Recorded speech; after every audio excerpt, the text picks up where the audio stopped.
What's up, guys? Welcome. We're here in conjunction with Creatives Garage, and this is going to be a masterclass featuring me, Melissa Paula, and it's going to be concerning NFTs, crypto, and how to become the next greatest crypto artist. So when it comes to NFTs, there's so many things surrounding what it can be. There's so many questions that are asked, and so many of them are answered in a more vague way. So NFTs stand for non-fungible token. And for you to particularly understand what non-fungible means, you'd have to understand what fungible is. And fungible particularly means replaceable. Something that I can have and you can have, and I can go to the shop and buy it, and we can all have it, basically. So non-fungible means unique and irreplaceable. If I have my art piece and it's non-fungible, it's the only piece that you can find, hopefully in the world, or like in your area, in your location, but it should be all around the world. So what can be an NFT?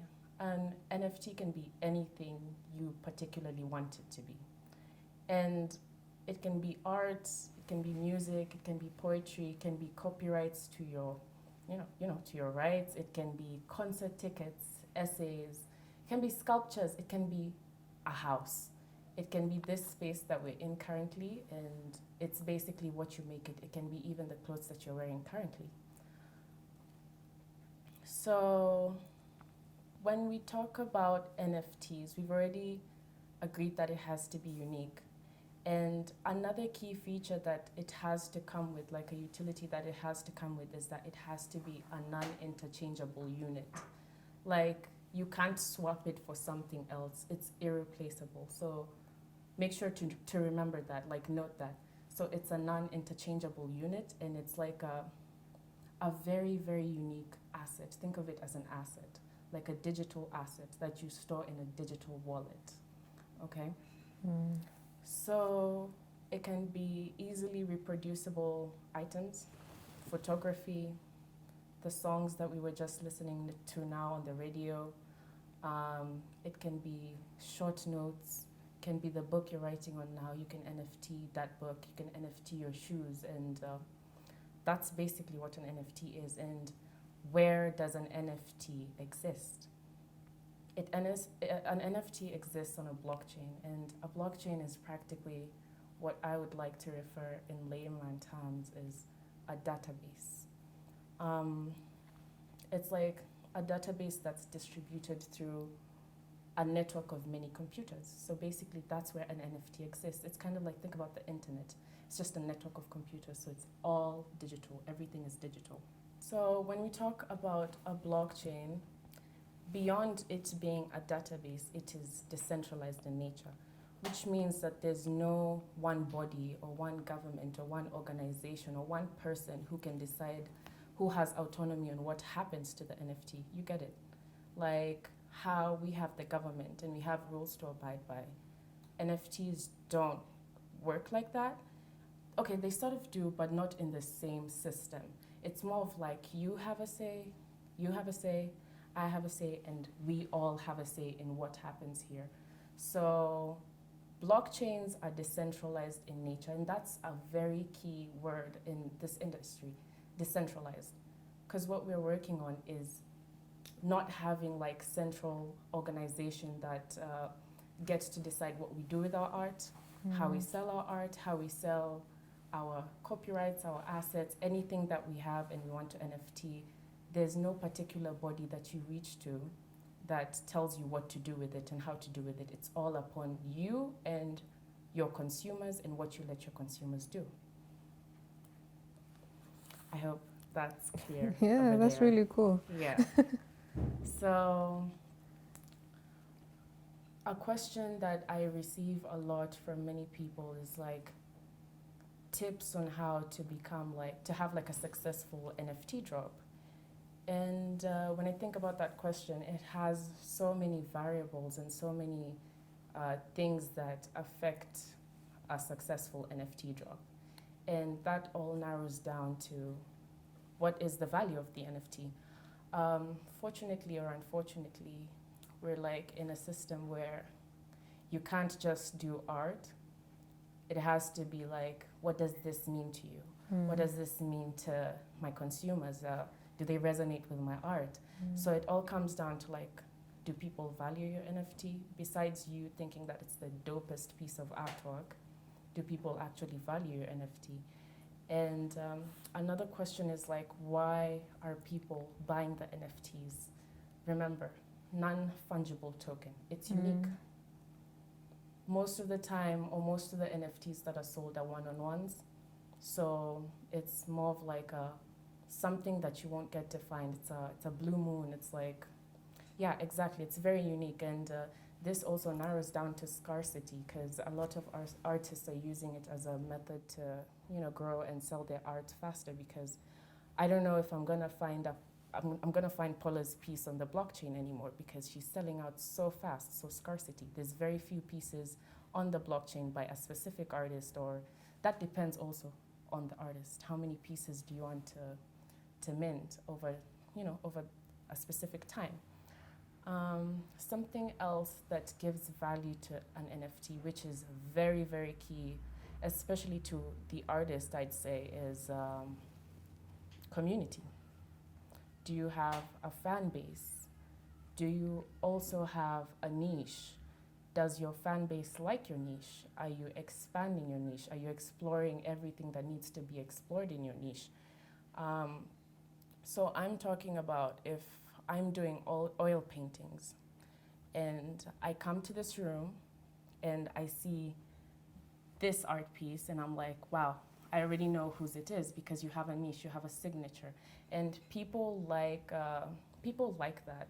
I think it's stable, it familiarizes the people with just how you represent yourself, and it's easy to continue your journey as a story, kind of like when you're living your artist NFT journey dreams. I also like to think that NFTs have value because of the power of transferability. It's digital. Remember, this is not physical. Think about it like a giant sculpture, let's say at National Museum of Kenya. And some billionaire in Asia just bought the sculpture at National Museum of Kenya, but he wants it to be taken all the way till Asia. You see, that's already a lot of logistics when it comes to shipping the art, when it comes to making sure the art is safe to begin with, like for the shipping. And it just brings in a whole lot of concepts that don't need to be there, and makes it difficult for the artist to be able to share their work. Think about a giant canvas in comparison to basically an intangible, like a non-existent JPEG. It's crazy. It's like Bluetooth. I can just send it to you immediately. So NFTs work in that kind of a way, where transferability is so easy for me to you, from you to them, for me, like that, like that, like that. It's a network at the end of the day. So when you think of the value of NFTs, it's actually quite infinite. It's how you represent yourself as an artist. It's the very first piece you decide to put up on a blockchain. Like, what does that piece mean to you? What story is it giving? It's not that you mint everything you create, because it's expensive. It's expensive to do NFTs, and NFTs are not for free. There's always like money. There's these things called gas fees. And gas fees are basically transactions that, let me use the analogy of an Uber. Like, for you to get here, you use an Uber. So think of gas fees kind of like the price that you would pay in an Uber to get something done, to get somewhere. So to get your NFT on the blockchain, there will be like an Uber guy who takes your NFT into the blockchain, but this is all digital. I'm just using an analogy at the end of the day. So that's what a gas fee is. And you pay gas fee for almost everything that you will do on the blockchain, which means when you're going to mint the NFT, minting is the process of uploading the NFT onto the platform, you're going to pay gas fee. And gas fee fluctuates. It's never like the same price, and that is because of so many things. That can be because of Ethereum. It can be because people are at a crypto party in Miami. It can be because of so many things, and can also be because there's too many transactions at that specific moment. That's kind of like the key idea of it. Yeah. So when you mint an NFT, you have to pay some money. It can be $1 all the way till $1,300. And there's something else called listing. You mint your NFT, it's on the blockchain, but when you're ready for it to start getting bids, you list it. You list it for auction. And then after that, people can come with their bids and be like, okay, I think this is worth 1 million to me. I think this is worth 2 million to me. I think this is worth 3 million to me. And how do the bids start? You, as an artist, you set your own reserve price. So if I have, let's say my hair, I have my hair and it's my artwork, and I want to sell this artwork as an NFT. I'll probably take a picture of it. I'll probably take maybe a VR video of it, and I'm like, I allow my users to come online and be able to experience how the hair would look on a model, which are things actually people are doing in the NFT space right now. Yeah, that's literally how it works. And then you're gonna post the picture, and if you're linking or you're attributing your NFT, your digital NFT to a physical NFT, you might want to say, or in addition to your bio, you're like, once the NFT has been bought, the consumer, or what we call them are collectors, the collector will receive like a physical, a tangible version of the digital, which is now going to be this hair. Yeah, and that's possible. So when it comes to NFTs, don't limit yourself to 3D artworks, don't limit yourself to illustration, don't limit yourself to photography. NFTs can literally be anything and anything and anything you want to make it. It can be the title deed to this house, it can be this window, it can be these books, it can be my laptop, it can be the information within my laptop, and it can be just anything. So why would someone want to buy an NFT? Some people would actually argue that you can download an NFT, which you can. But I like using analogies when it comes to NFTs, because when you start explaining the terms in like a technical aspect, a lot of people get lost. So I'm thinking of the Mona Lisa painting, and I think it's at the Louvre in France, somewhere, I don't know, but it's in a museum. So I'm the museum, and I have the Mona Lisa, and you're my visitors, right? You can come to the museum whenever you want to see the Mona Lisa. You can take pictures of the Mona Lisa. Maybe you're not allowed to do that, but who gets to decide that? The person who owns the Mona Lisa. So think of the Mona Lisa as an NFT right now.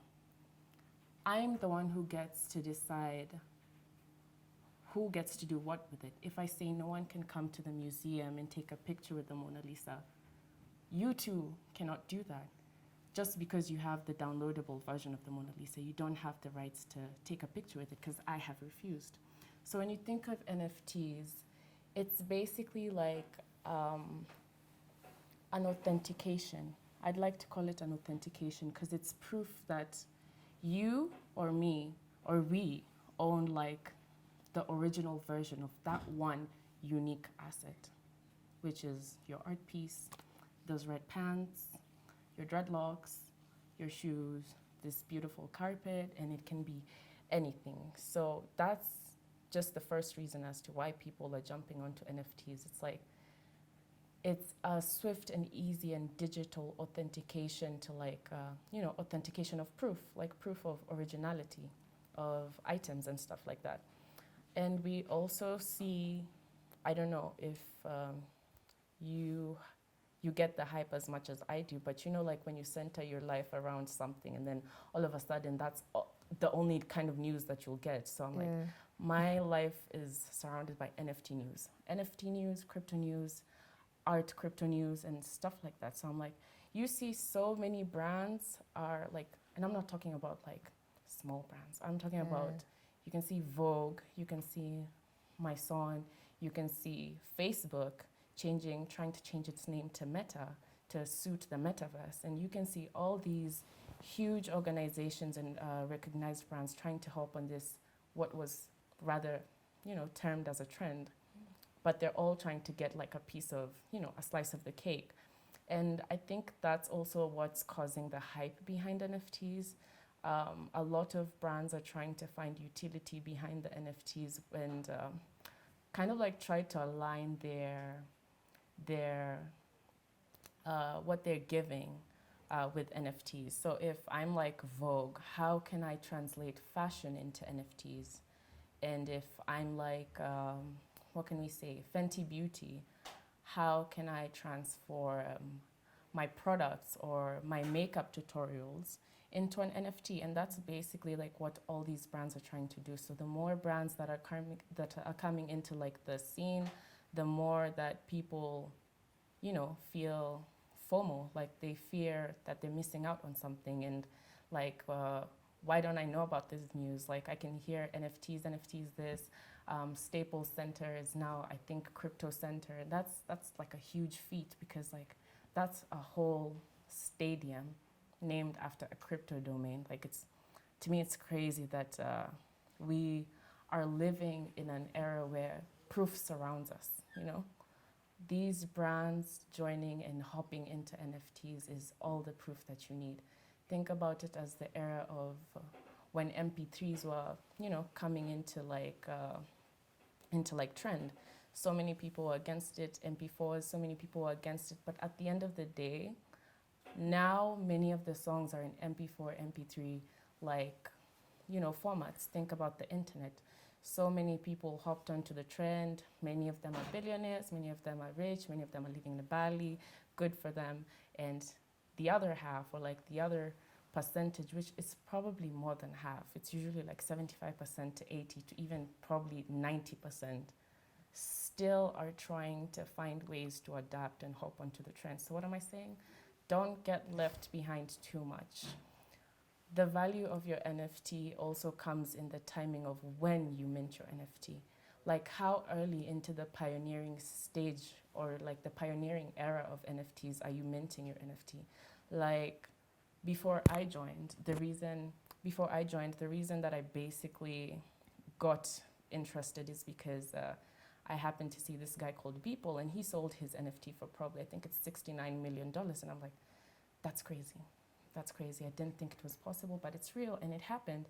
And still narrows down to value of NFT. So timing and also the amount of work it takes to create the NFT. People won't just buy like an NFT where you've scribbled. I mean, probably there's someone I've seen people who buy weird things. I've seen people who buy dots, scribbles, like people buy squares and it's for $50,000 and like it's crazy. It's a crazy world and it's infinite. And then there's the other side where you'll see, it's kind of like the artist tried to make effort but went halfway there and never got there, and that's how the art looks. Basically what I'm saying is the quality of your art matters. The amount of time you put into, redefining your art and making it consumable matters as well. How it looks matters, how you present yourself matters, and the stories you tell as well matters. A lot of these collectors are looking for stories within your art. They're looking to see what you're about. They're looking to see if you're about what they're about. And that's just how it is, even with like normal life, with normal collectors. They buy what they like, they buy what they resonate with. That's just another reason why people are growing into NFTs. It's also quite easy to find artists all around the world.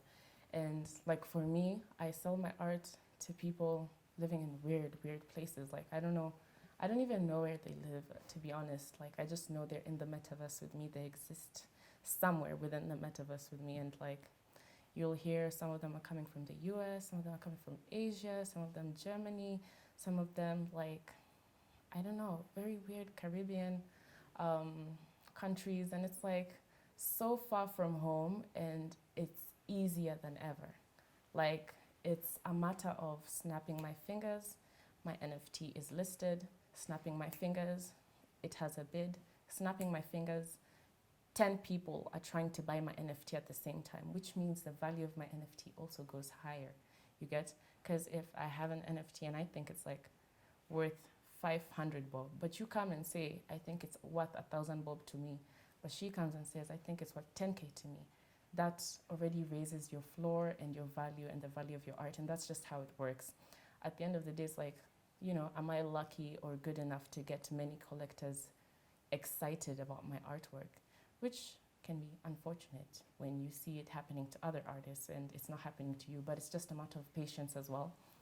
NFTs, I just have to say it plainly, are not like a get-rich-quick scheme. You don't hop onto NFTs and you wake up a millionaire the next day. It takes time, it takes community, it takes support, and it also takes research. The most important aspect of it is research, knowing what you're doing, knowing how you want to do things, and having a plan. I mean, sometimes it's okay not to have a plan. When I hopped onto NFTs, I didn't have a plan. But that was because there were no like front runners before me. I had no one particularly to look up to and be like, hey, what can I do? Where should I buy Bitcoin? Where should I buy Ethereum? Like, what platforms are the best? And stuff like that. So also there's like this crazy commissioning system. So it's like, I call it a reward system because it is highly rewarding. And within like an NFT is what I call a smart contract, and basically it's exactly what it sounds like. It's a contract that has been programmed to do the same thing over and over exactly as it was set to. So this program, it immediately like the deal happens, like the deal is closed. Let's say the bid has been put and the stuff is over. The money immediately goes to you and the art immediately comes to me. It's set. Like, no one needs to do that. No one needs to be like the middleman for that. It's automatic. And that's another thing why, people like working with NFTs, because it's very efficient and it's digital and it's, how can I say this? It's, I'm gonna just say fast. Yeah, it's fast. And this rewarding system does not stop after you've sold your piece. It goes as far as, if you bought my piece, I obviously get 100%, right? 100% of the money. But remember, the platform also takes a commission of your sale, which we're going to go into in a few minutes. So I'm supposed to technically get 100%. But when she sells my art piece to you, within the smart contract, there is a set royalty that is supposed to come back to me as an artist, as the original creator, and as the owner and the person who holds the right of the NFT. I'm supposed to get a set number of percentage of like the total value every single time it sells. So I sell it to her, I get maybe $8,000. She sells it to you. And it's upon the kind of people who buy your work, and it's also how your work looks. She sells it to you not for 8,000 at what she bought for, but 80,000. Think about the royalty that comes from $80,000. 20% of $80,000, that's 2 million. Like, that's crazy. That's crazy. Does that continue like a chain? It continues every single time the NFT is sold. So it's like, that's why I call it a rewarding system. It's like a commission system that is set to serve and give returns to the artist as, like, thank you for creating this piece. Here is some money for the art piece that I got for you, and I sold to someone else, and that someone else sold to someone else, and someone else. So it's like an infinite authentication of proof. Whether it comes to you, you bought it. She can tell you bought it from me. And if she buys it, then he can tell you bought it from her who bought it from me. It's like there's a whole system that tracks the whole process and makes it so easy, to be transparent with the sales, whereby you can't find someone who's changed the money that I'm supposed to receive as the artist.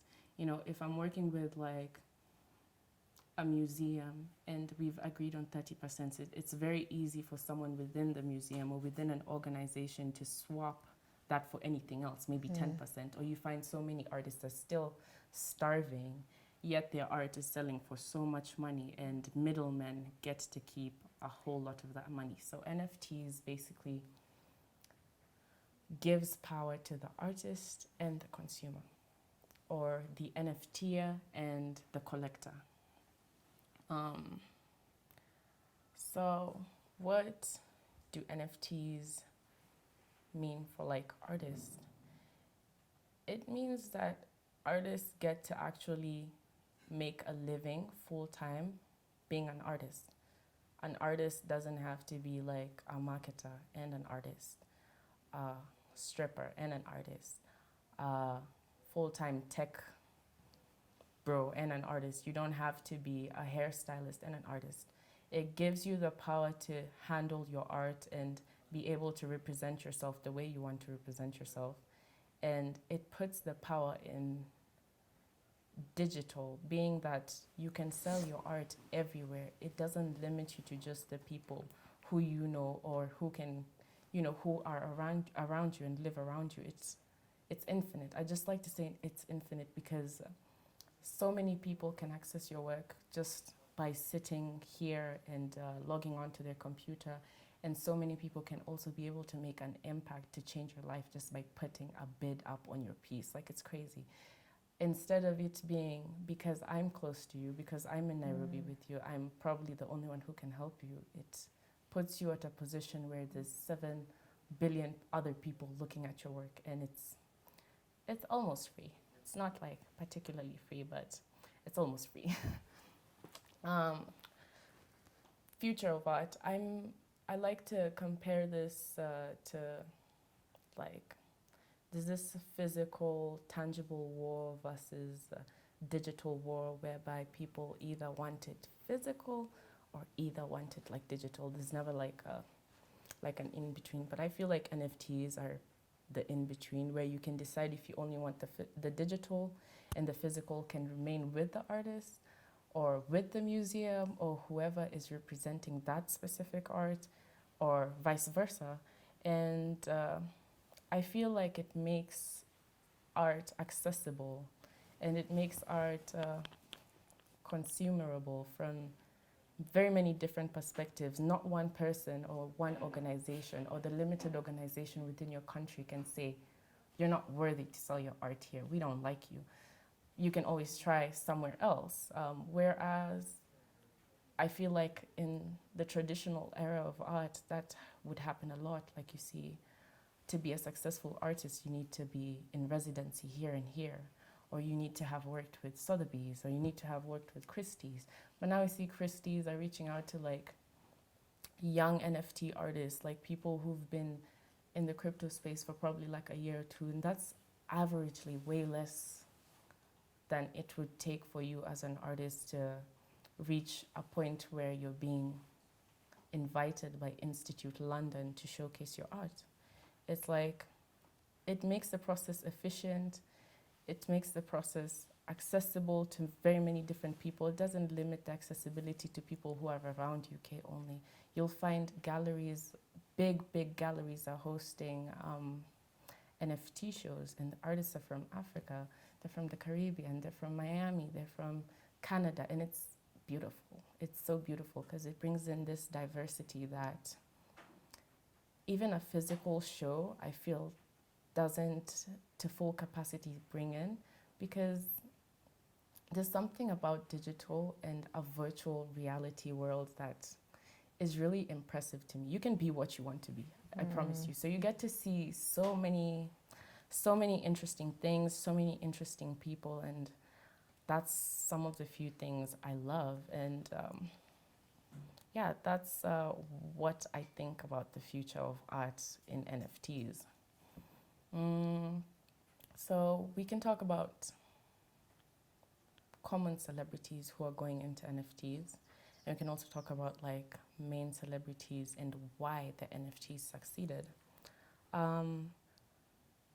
There's someone called Beeple, B-E-E-P-L, E. people. So this piece that I was talking to you about that sold, I think, I don't know if it's $169 million or $69 million, but it's around that range, which is either way not small. That's a whole lot of money. His piece comprised of 5,000 days of art, collaged into one art piece. And he sold that as an NFT. So you can see when I talk about the value of an NFT, what I mean. I won't come and buy a piece that I sketched of you just because I sketched it. I'm buying a piece that will impact the artist, that could change someone's life. $69 million, I don't know what I would do with that. Probably many things. And you can see the amount of work they've put into that particular piece. 5,000 days of doing art. He particularly does like 3D art, so it's like modeling. I think it's more of like Blender kind of work, and I just know it's a lot of work, like rendering these pieces and stuff like that. And his pieces are so good, you should just check them out if you get time. And yeah, value of NFT. Also, timing. I like to use Beeple because when I was learning about NFTs, that was just about the same time that he had managed to sell his art piece for the same amount of money, which was, I think, last year, October or November, just around that time. And this also brings me back to timing.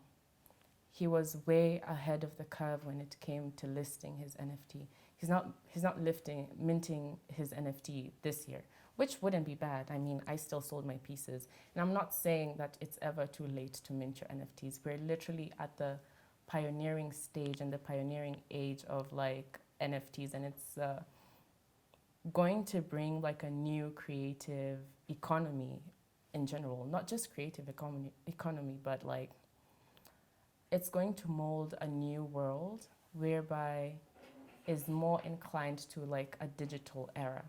That's what I'd like to say. So we're seeing Beeple. He has 5,000 days on his art piece. He dropped last year when NFTs were probably still not booming. We were still not seeing news about it. Around December, he sold for, around October, he sold for like $69. And now people are like, wow, I want to do that. So more people mass adopt NFTs. Like we have people from Kenya like me trying to get into NFTs. We have people from India. We have people from every single place in the world trying to get into NFTs. And that's just another reason why you should get into NFTs. It's like the money is like a plus, like it's good.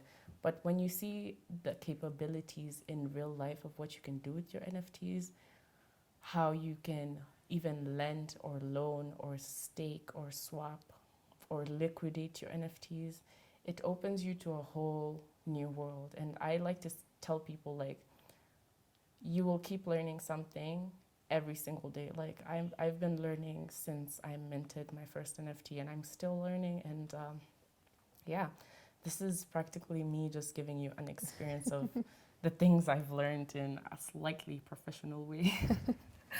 But yeah, so the big concept is a blockchain, which is the database that is shared across a network of computers where the data is stored and it's immutable. It cannot be changed. It's unique and not one person runs it. That's very key to remember because that's the whole point of NFTs. Everyone can see what's happening, when it's happening, and why it's happening, and all the things, all those questions are very transparent for everyone to see. And once it has been recorded, it's not that it can't particularly be changed, but it's very, very, very, very difficult. And this somehow underpins like security and security issues and issues of plagiarism and stuff like that. So many questions. So NFTs are mostly on the Ethereum blockchain, and many people can think that Bitcoin and Ethereum are similar, which they are, but Bitcoin is like the mother crypto. It's like the original crypto, and all these others are like altcoins. You know, they came as a result of crypto being so huge. And It's like more for, it's either they were supposed to complement or better one thing that Bitcoin could not particularly do. And in terms of similarities of what you can do with Ethereum and Bitcoin, you can trade them online, both of them. They're both decentralized. They both use like the blockchain, and yeah, they're both crypto coins. They're all cryptos. So when it comes to like the differences, crypto, I'd like to say that crypto functions beyond any organization and government. That's why people take a liking to it. People don't like being governed. It's like, it just is the way it is. And that's where Bitcoin came from. And people wanted to do more than that. So Bitcoin practically only records a transaction, and people wanted to do more than that, which brings us to Ethereum, which stores computer codes within the network. You understand? So Ethereum practically does a little more than Bitcoin. Okay? So Ethereum stores computer codes, and they can be used to store contracts. That's where the smart contracts are stored. That's where that program is stored, where like it automatically knows what to do at this point and automatically does it when that point reaches. Ethereum networks are powered by Ethereum. Bitcoin networks are powered by Bitcoin. It's basically simple as that. I didn't want to go too much into the crypto aspect because I want to keep it beginners for artists. So after understanding about what the Ethereum blockchain does and the Bitcoin blockchain does, we have like platforms. And these platforms are places where people, I don't want to say artists because people have this notion that NFT can only be art. People can sell their NFTs. So we have open source like NFT platforms where anyone can mint the NFT that they want. And we have highly curated, we have very, very difficult NFT platforms to enter where people are selling for much more money. And it's more of like, it is difficult to enter because you have to have like a portfolio, you have to have your art, they have to see if your art is of good quality for it to be minted in such areas. And I'm not saying that places like OpenSea don't sell or garner a lot of community and money. I'm just saying that to sell high, you'd be better being like in a curated platform. So OpenSea is not a curated platform. You can find, I don't know, memes. You can find people selling memes. You can find people selling art. You can find people selling videos, trash videos, like very weird things, anything. You find people selling anything. I mean, anything. But when we come to like these highly curated platforms, and I'm going to name some of them, which is like Super Rare, which is I think probably the most curated platform. Very, very difficult to get into. There's Async, there's Foundation, there's Nifty, Gateway, and there's another one called Maker's Place. These ones are very difficult to get into and require you to, it's either to get invited or to submit a portfolio and get accepted into that specific community. And that is where the money resides. I'm talking about they host exhibitions in New York, they host festivals in Miami, they host such cool things that connect the collectors and the artists. Most of these highly curated platforms are mostly for art and music videos and 3D animations and stuff like that. That's what these guys like. Yeah, so they really work to connect and link collectors' needs to specific artists. So you'll find specific platforms have specific niches and types of artists. When I talk about like super rare, you'll find that the specific niche that I see most in that platform is like 3D art. And guys who work on Blender, guys who do animations, guys who do such things, and it's like crazy. And then Foundation has a lot of illustration, it has 3D art, it has photography, and a lot of these platforms keep the art open, but many of the art mediums do not sell as much as 3D art. I'm not telling you to change your art or to start learning 3D art, because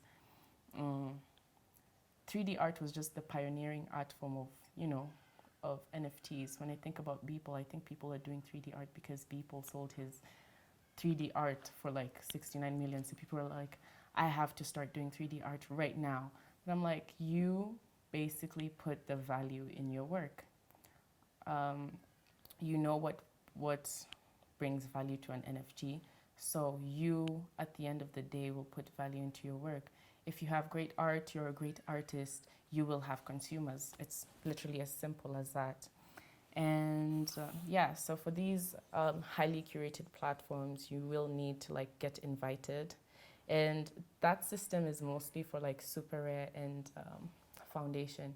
Foundation works that if I'm an artist and I get invited, I receive 5 other invites, and I get to give it to other artists that I want, and then they get to give other artists that they want. But it's not as simple as it sounds, because you'd have to sell art first to get your invitation. So you find like I've been invited, it's taken me 6 months to sell my art, or maybe I've been invited or I don't have the minting money. So there's many things that can stop you from becoming an NFT artist, even when you have the invitation.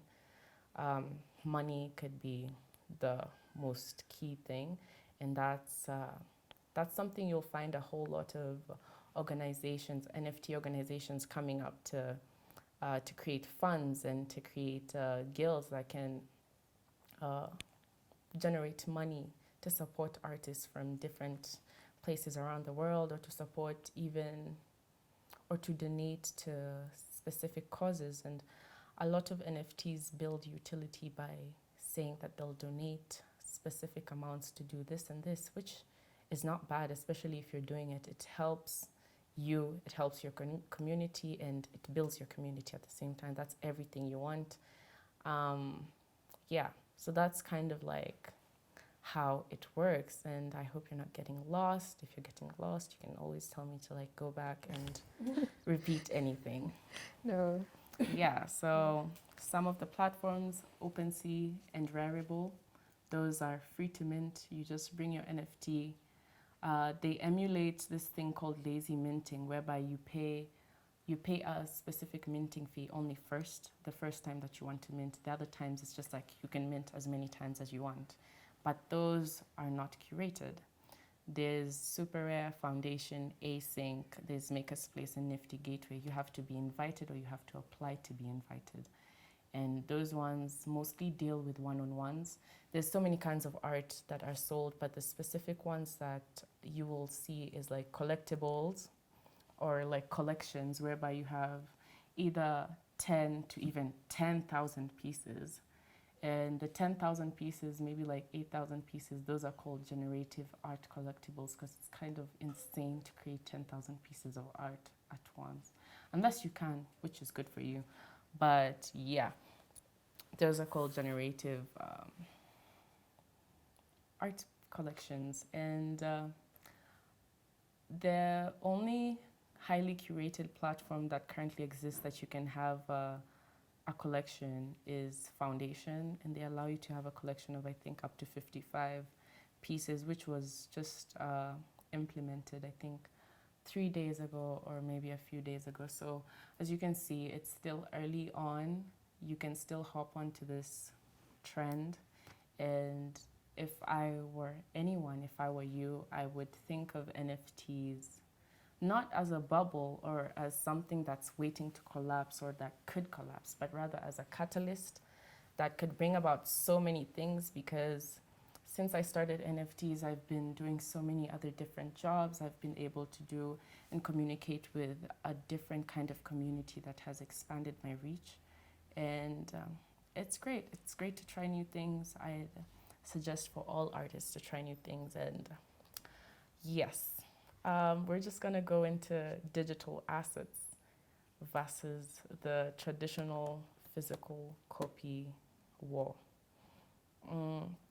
I'd like to say that since the birth of the internet, distribution or there's been like a disruption to the notion that you need a tangible or a physical thing to be the owner of something.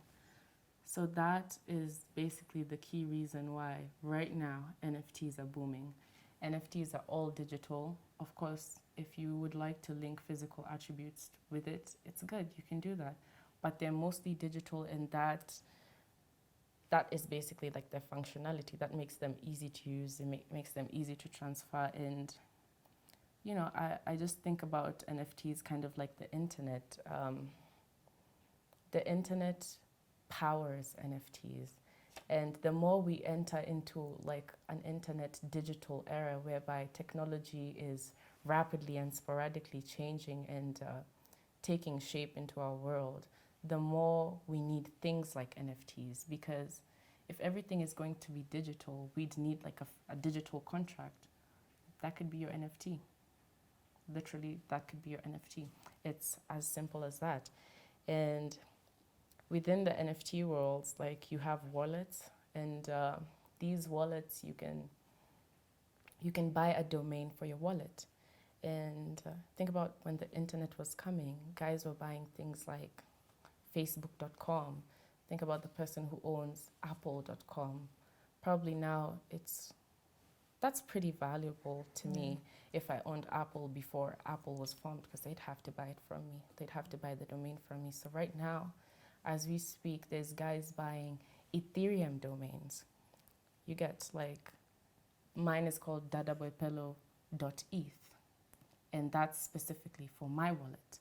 So when you get a wallet, it comes with this long key phrase, mixed words and letters, words and numbers, like letters and numbers together to form like this very, very long word. And basically like an Ethereum domain takes place of that long word, and you can basically send money. Say you're sending money to dadaboypelo.eth, and the money comes straight to me. And we're like at a point where Twitter now allows us, anyone, you can tip me with Bitcoin on Twitter right now. Yes, like it's insane. Like this is the kind of world we're living in. Like it's living proof of why you should join NFTs. And I don't mean to say this badly, but technically you can plan your life and not need a physical bank. Actually, I never use banks. Yes, I don't use banks at all. So most of these, how to buy like cryptos, there's Ethereum, there's Bitcoin, there's so many different kind of cryptos, like the list is endless. And there's also these platforms where you can buy the cryptos. There's Binance. I'm speaking of people from like Kenya, maybe Eastern Africa, maybe Africa in general. There's Binance, there's Coinbase, there's MetaMask, and another place where you can buy Bitcoin or Ethereum. And I'm not just talking about buying, you can buy, sell, swap, convert Ethereum into Bitcoin, Ethereum into Matic, Ethereum into Sol, Sol into Matic, whichever way you want to see it. You can do that on Paxful as well. So Paxful and Binance is what I would refer to like people beginning, specifically mostly Binance, because it's easier to use. And there's this thing called P2P, which is a person-to-person transaction, where I want to buy and you want to sell. We do this thing quickly. Like it literally takes probably 5 minutes to buy or sell or swap or convert your crypto coins. So to make an NFT, you need to already have your crypto coins. So if you want to mint your NFT, the first step will be to buy Ethereum. And it might be difficult to buy Ethereum like in Kenya. I know I had a hard time the first time I was minting, and what you can do if you have a hard time buying Ethereum is buy Bitcoin and convert it into Ethereum, which is practically like a second. It's like posting a picture on Instagram. It's so easy. It's nothing complicated, and it's nothing illegal. Yeah. So we've spoken, I think, about everything that surrounds NFTs except the metaverse. And just before you go there, I wanted to ask, I've written it down here. How do you ensure for the people that have physical assets linked to the NFT, how do you ensure the physical asset that's associated with the NFT stay connected? So this question is, subjective or objective to the people who only have physical attribution. And that's solely on you to make sure you complete that part. You understand? Once the smart contracts only deals with the digital aspect of the NFT. Like the smart contract will say, once the NFT or the auction is completed, automatically the artist gets, let's say, 85%, 80%, and the platform gets 20%. It does that automatically. But when it comes to you having a physical attribution linked to that digital NFT, you as the artist or you as the creator, you have to see it through. You get it? So how does a collector ensure that they get the part met, since there's like no law in this place? Okay, so most of these things, the way they work is that when you're minting your NFT, you'll be allowed to, beyond the smart contract, you'll be allowed to have a bio on your NFT where you can note down like this comes with a physical NFT. And even just by listing and putting up that bio is a contract in itself that you've signed. So if you do not see that through, it's already a breach of contract. And I also don't know, most of the artists, like, it's such a grateful community. You find someone who wants to buy your art piece, and it's not, I'm not talking about 10,000 bob, I'm talking about even up to 1 million bob. And it's not particularly something that you'd want to hold on to. I'd want to see it through. I'd want to also make the collector as happy as they've possibly made me. So I think it's just upon the artist to see it through, like when it comes to shipping and stuff like that. That's why most NFTs are not attributed to like physical stuff. But for sure, as NFTs take form and evolve, I'm sure there'll be much easier ways and easier programs that can track the shipping and maybe the physical link to the NFT. But currently, it's up to the person who is selling the stuff to see it through. Yeah. Then another question. You said that the artist mint on the Ethereum network, but that usually has like high gas fees. Yeah. Is there like a way or some tips to overcome that? Okay, you cannot overcome gas fees. You just have to be patient. And sometimes the patience is it's long. I mean, like sometimes the gas fee is at like $500 to mint for a month. But there are other blockchains where they don't use, okay, gas fees are high on the Ethereum blockchains, but some other blockchains like the Tezos blockchain and the Sol blockchain, they emulate this type of lazy minting whereby it's either you pay only once the first time that you're minting and then the other times it's free, or there is no minting fee at all because of the type of blockchain it works on. So if you're going for like the cheaper side of minting as an artist, you can check out the Polygon blockchain, which is also called Matic. You can check out Sol blockchain, Tezos and stuff like that. And most of these are linked to OpenSea or Rarible, which are also the free to mint like sites, which are not curated. Right. Is that like Yeah, the that's last it. question? Do you have any questions? I'm good. Yeah. So, just because I'm thinking about music and how technology is just changing Yeah. the game for artists, Yeah. and labels are jumping on offering. We're gonna do this for you, Yeah. and it's becoming a very attractive part of distribution deals. It's becoming a very attractive part of artist development deals, Yeah. and I'm just wondering if this is a process on artists, because everything has been, like you said, it's decentralized everything. Yeah. So if I'm in the process of learning how to distribute my own music, this is something I can transition and do for myself as well. I don't need You don't need a anyone. middleman. Yeah.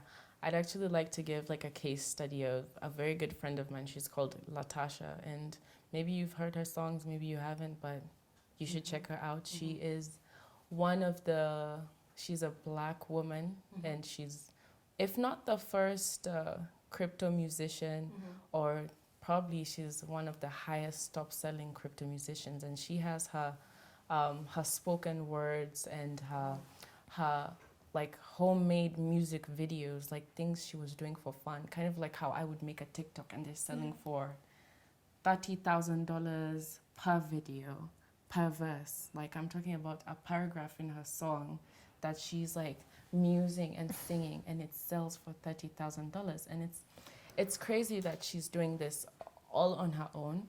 She doesn't have like an organization that governs or rules what she can do with her music, that copyrights her music, or gives her rules that she has to work around with her music. Yeah. It's all up to her and what she's created and how she wants to represent herself.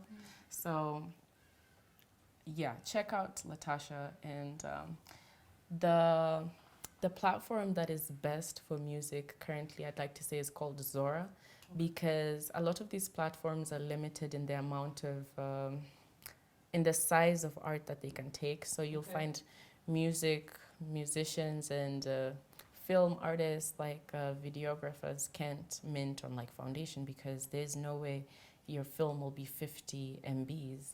But Zora, I think the cap is either 100 or it can take an unlimited amount. So yeah, Zora it's called Zora.co. It's a good platform to like post your music NFTs. If you have dancing videos, it's also good for that kind of stuff. And yeah, Zora is another one that is free to mint, but is partially curated. It's I like Zora because I've been able to sell my work there, and it's it's not free to mint. It's free to join.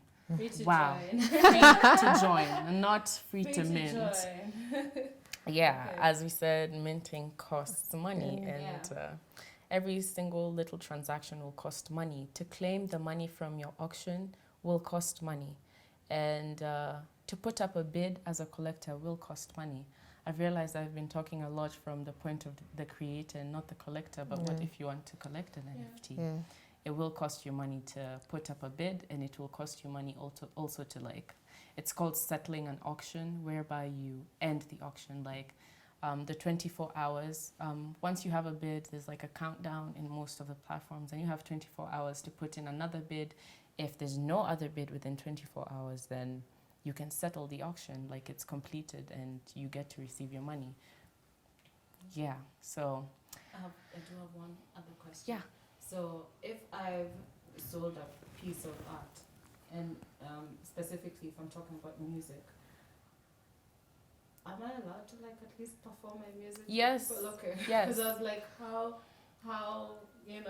how much ownership is ownership when you That's sold? for you to decide as the Okay. creator. I see. Most of the time, it's for you to decide as the Amazing. creator. Okay. Yeah, so if you want the person to be able to use your music in commercial adverts, you can add that into the bio or into the smart contract. Okay.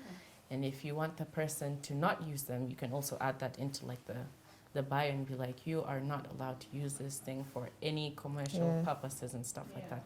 So as far as the law or like rights go for the artist, they're not taking away your rights. It's basically just how you would sell an art piece here. Yeah, in normal physical life. Yeah, so we were at the metaverse, and metaverse in simple terms is a virtual reality space where people can interact and they can share their NFTs, they can showcase their NFTs. This is where things get crazy because the metaverse is like a different side of NFTs whereby you get to see people are selling and buying digital land. And it's not for like 70 million, it's for like 7 billion or like for 700 million, and it's non-existent, like not tangible, like you can't see the land, it's online, it's in a metaverse. And this also brings me to like the point of just because you can't see it doesn't mean it doesn't have a community around it. Think of video games, think of Instagram. You can't see Instagram. You can't touch Instagram. Does it make it invalid? It doesn't, because it has you posting your pictures to support it. It has you liking your pictures, and that's just how the metaverse came to be. It's NFTs needing more space to be showcased. So people are building galleries in virtual land and virtual worlds, and it's infinite. Like guys are selling digital boats, like digital yachts, and inside it's an art gallery, and it's like crazy. Guys are buying parcels of like, I don't know what I can say, the Eiffel Tower, like crazy stuff that you probably wouldn't be able to do right now. And yeah, you're able to go into the spaces like the metaverse, like there's various platforms that allows you to go into the metaverse. There's Sandbox, there's Decentraland, and guys meet up there to showcase their NFTs. You'll find galleries, like big institutions like, what can I say, Sotheby's. They have a parcel. Let's just say a parcel is like a land, like a piece of land, and they've built a digital museum where I can come digitally wherever the hell I am in the world, and I can create a visual or a digital representation of myself and be able to experience other people's art or other people's showcased NFTs in a digital gallery. Like, it even sounds crazy to say it, but yeah, and guys are selling those parcels with the buildings for insane amounts of money. And where there is a parcel, there is a builder, so there are architects, people who are building the metaverse, and people make so much money from this. So when you talk about NFTs, we're not talking about art only, we're talking about the NFT needs to be marketed. That's an opening for a job there. You need someone who can do your taxes as an NFT artist. That's someone who can come into the NFT as an NFT tax person. I don't know what they're called, but yeah. You can think of the architects who build this digital or metaverse lands. They need to get paid. You can come into NFTs doing that kind of job. There are people who generate codes for the large amount of collections. So those guys make so much money. You think of a collection making 450 Ethereum, and like a coder is getting maybe even 20% of that. That's almost $500,000 just to code.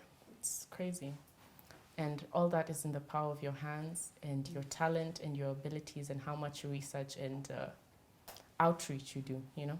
It's all about how you put yourself out there. And yeah, that's NFTs. Like, it's crazy. And I practically can't wait for it to be mass adopted within Africa. I don't know how long that will take, but mass adoption within like the Western countries like US, it's crazy. You can see artists are collaborating, small artists. I don't like to say small artists, but unknown artists that you wouldn't know without the opportunity of NFT, collaborating with like Nike or Adidas or like Vogue, and they get to do art for the brand to represent the brand's physical attributes, and that creates a whole, you know, like, is it a symbiosis or something, like something that works together? Yeah, like it. I work for you, you work for me, and we both end up winning. And there's no like anything that can change or like can destroy or like can change or destroy the contract that we've made in between us. So it's transparent, it's free, and it's automatic, and it's digital. So that's NFTs. That's literally NFTs. So the minute there's mass adoption, I feel like the more people will be able to sell NFTs, more people will be able to come into NFTs, because for now people are like, how can I change my crypto into fiat? How can I change it into Kenyan shillings?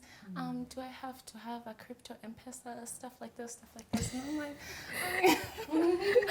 they're like, it will reach a point, there'll probably be a crypto to M-Pesa thing, which already exists, because people are changing, P2P, person to person. You can change crypto and the person sends you Kenyan shillings to your bank account or to your M-Pesa number, just like that. And it's a matter of even 2 minutes, 5 minutes. It's very simple. So we'll probably get to a point where we're just scanning like a QR code and you get your cash and you're done. And the crypto is transferred. And I hope we get to that point, because that means I get to grow more as an artist. Yeah, by the way, can NFT projects, do they get affected by crypto market swings? Like No, when I like to regard art as art, and like not as like value of Ethereum or value of money. Well, of course it does. It can, I don't know, determine like the flow of your work. But I think after you've sold your NFT, you practically have your money. Now it depends on it. Do you want to hold the Ethereum? Do you want to use the Ethereum?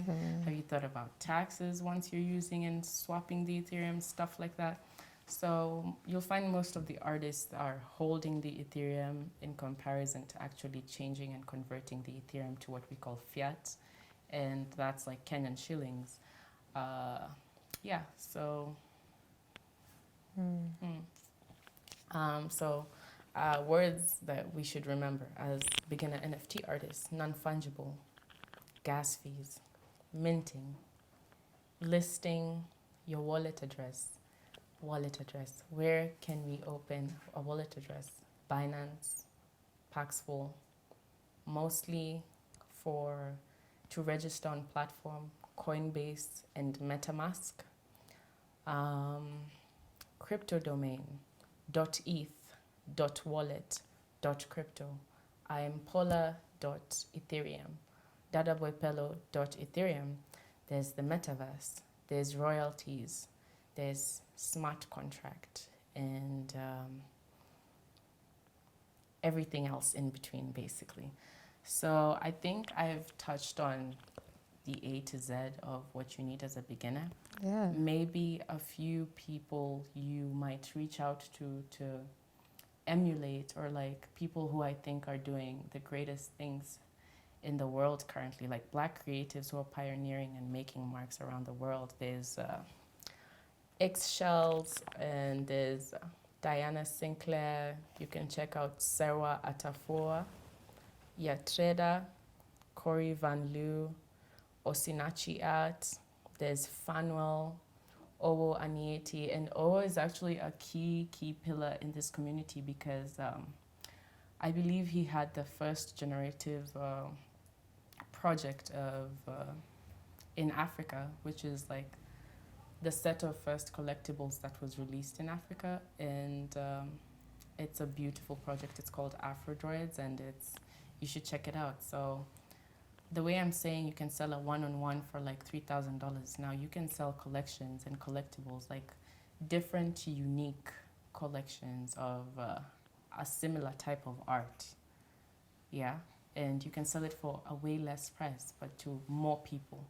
Like in comparison to a one-on-one that I'd sell for $3,000, I'm talking about collectibles. You can sell them for maybe $200 each, but you're selling it to 8,000 people. There's 8,000 unique assets from a similar kind of art style. You understand?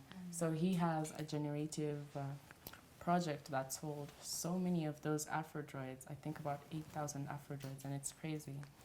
These kinds of art, they need a team, like a developer, a coder, a marketing team, the artist to create the stuff, and then at the end of it all, the the returns are fractionalized and everyone gets their own percentage out of the project. So if that's an avenue that you'd like to go into, it's a good way of, making and bringing value and building community, because to have a project of that caliber, it's like you put in a lot of work. By the time you're building a team for something like this, it's a lot of work.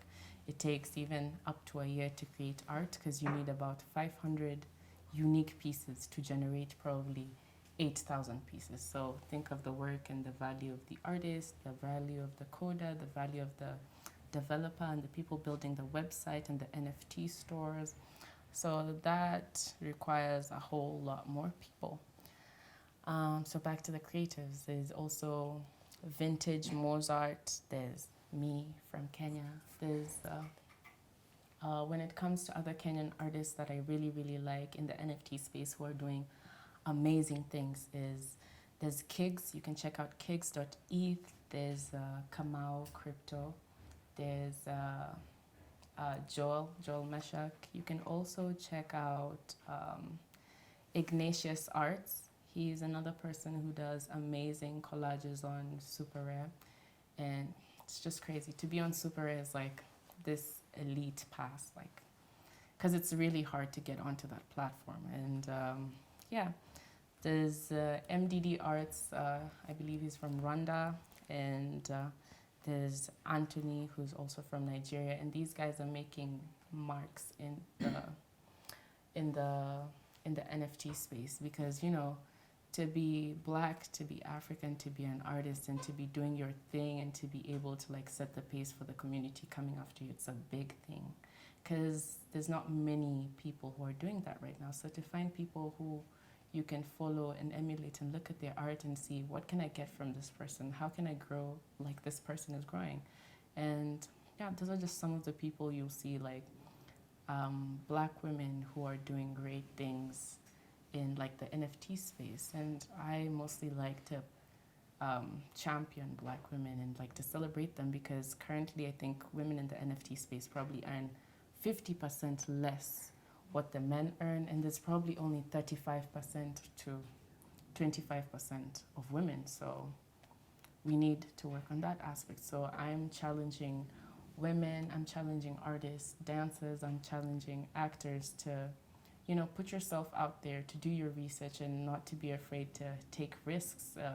Because I know if I didn't use the last $300 I had to mint my first NFT, I wouldn't be teaching a masterclass on NFTs, and I wouldn't be an artist making a living out of purely selling art and doing other things and exploring other types of arts that I want to do. So take the risk and try new things.